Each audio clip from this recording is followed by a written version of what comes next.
People have lived and thrived in the Arctic for thousands of years. Thrived to the extent that they've developed sophisticated artistic cultures. The Native Arts Fan Club works to help market their art and preserve their traditions. Скажем, не могли что-то повествование написать или где-то взять на бумаге или на... The Chukchi people, they didn't have the written stories. The stories were told from generation to generation. You just keep them telling stories on ivory.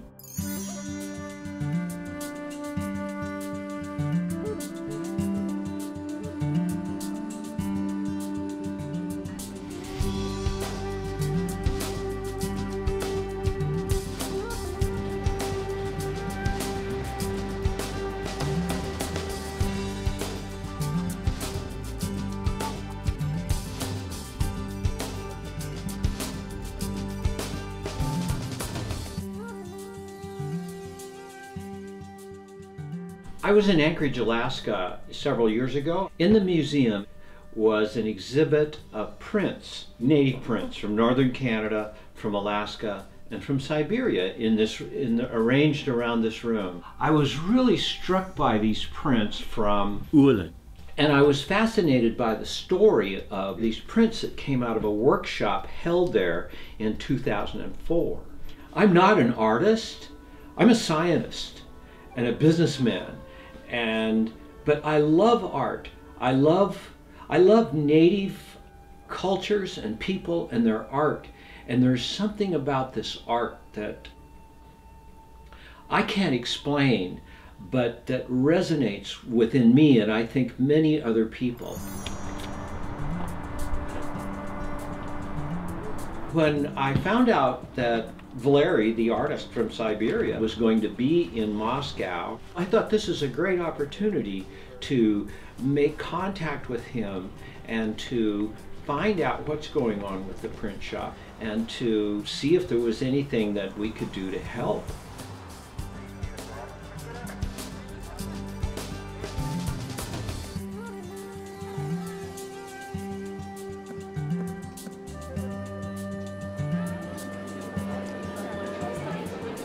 Olga Gogolieva will be there. Brian Alexander will be there.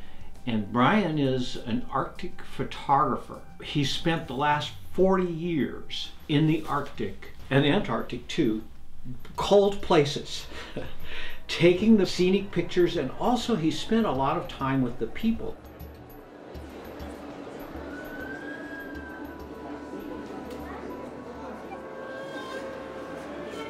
Valery, he comes to this quite large, credible arts and crafts fair in Moscow every year to sell the ivory carvings.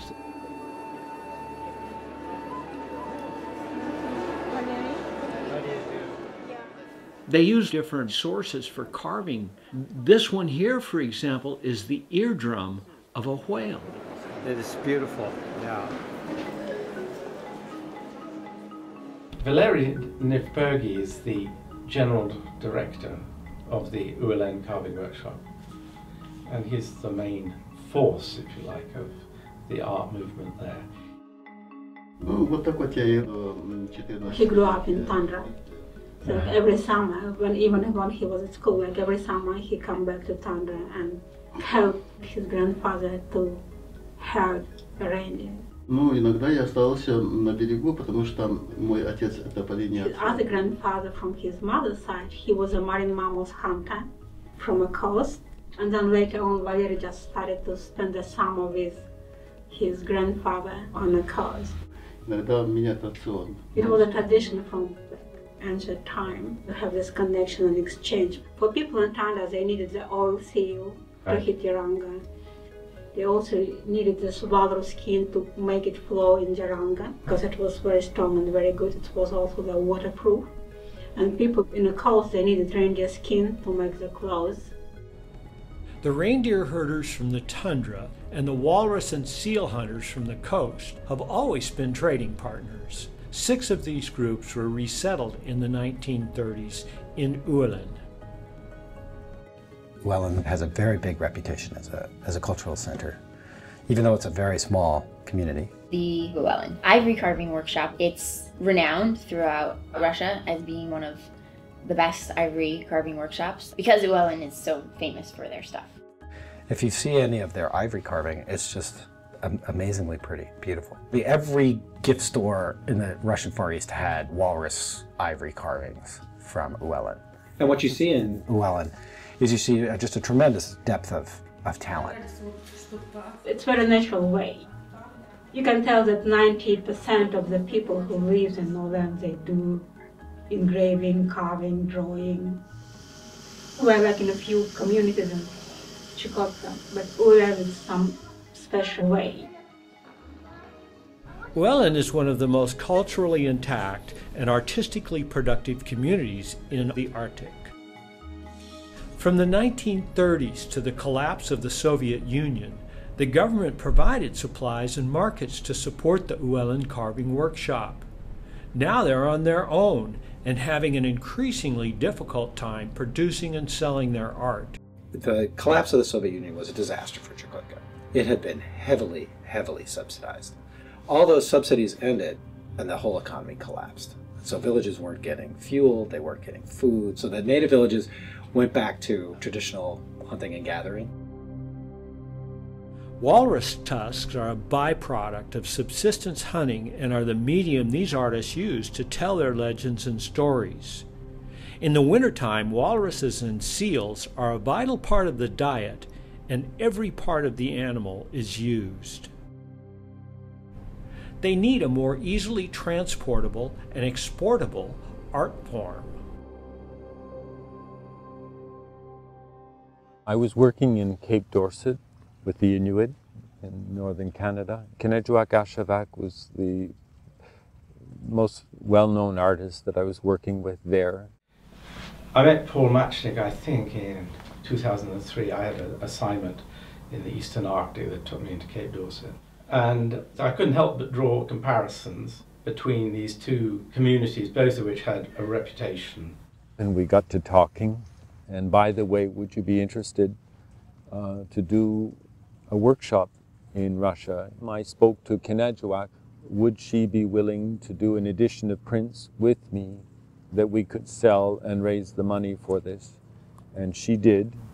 The project was born out of a sort of desire to sort of help. I loved the walrus ivory, but there were some very obvious problems with what they were producing. For them to reach a wider world market, it really wasn't going to work because you have an ivory ban. The idea of doing prints, it wasn't a thing of trying to get the prints to replace the ivory. It was just sort of adding another string to the bow. Getting this workshop set up in Uelen was a huge challenge because it's in such a remote location. Unless you've traveled in remote places in Russia, you have no idea like how frustrating life can be. That this whole district, this province of Chukchi was so off limits, not only for Westerners, but for the Russians themselves. Paul and Bess Mulestock, his partner, traveled from Canada, bringing mounds of supplies and materials with them to finally arrive in Uelen, set up the print shop, and do the workshop with the artist. There's 17 cases of goods. You're bringing an entire workshop, an etching workshop, over there. The acid that was necessary to etch the plates, now that had gone astray. We don't know when, we don't know where. They intended to do etchings on steel, but the plates and acid never showed up, so they improvised two other methods. We hadn't the materials that we were counting on, which was the steel and the nitric and so on. I noticed that they had aluminum underneath their wood stoves and on their roofs, and I noticed that they were using their own handmade tools for the engraving on the walrus ivory. So we did a little tongue of aluminum, Luba did, and it was just a matter of engraving, and it came up beautifully. Just that little strip was magical. They were using the same instrument that they used for the ivory, and aluminum is very soft. So for them to scratch into the aluminum, it was a very easy segue.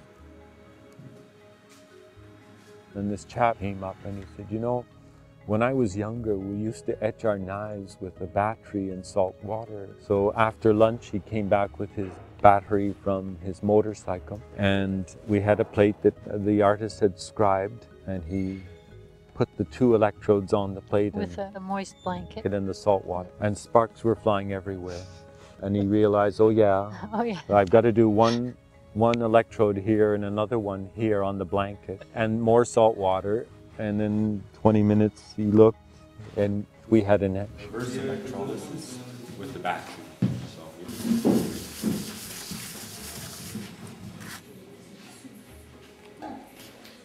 Done with a car battery and salt solution. Those 2 techniques is what we ended up utilizing on site. It was wonderful.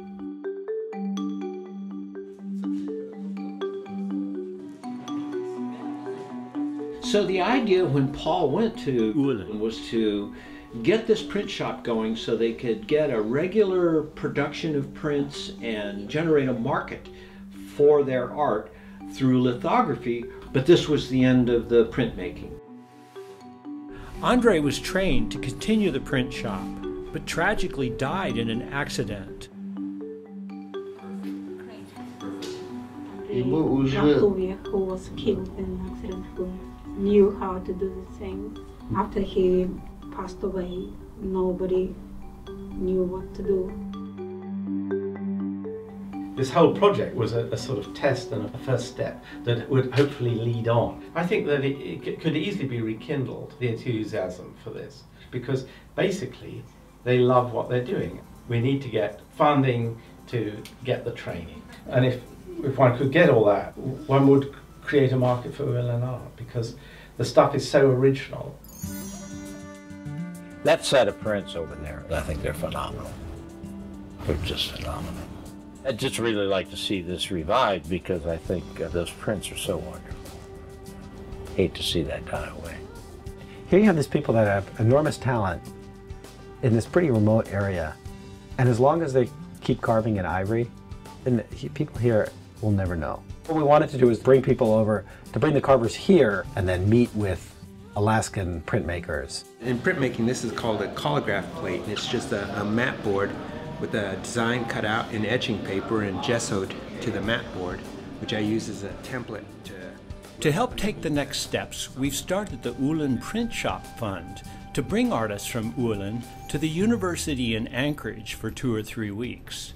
They'll work in excellent facilities with printmakers like Gary Collett and Paul Machnick, making another run of prints. Then when they go home, they'll be able to continue producing prints in Uelen and put their community on a more stable footing. It's exciting to think about what this new run of prints will be like. I think that they have skills beyond carving, and branching out into new things and allowing them to participate more in a market, in tourism, in selling things is great and should continue. I really hope it moves forward. I certainly feel that there's an energy there, not only just the storytelling, but wanting to communicate with the outside world. Вот это вот направление, вот этот проект, надо ее возобновить. I don't know when and how I will do this thing, but I really would like to do some more prints. We just need some goodwill and spirit to continue. This art, it is so compelling. I don't understand how that is. Perhaps it's because this is a connection we can have to these hunter-gatherer societies, that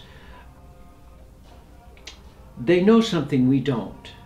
They have a different relationship to the earth and to the environment than we do.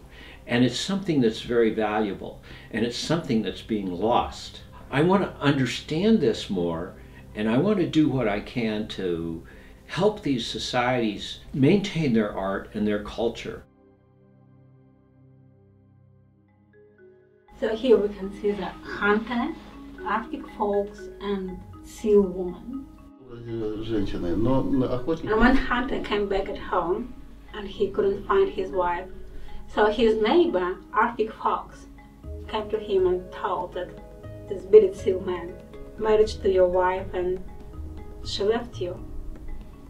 And husband said, how did it happen? He's so ugly.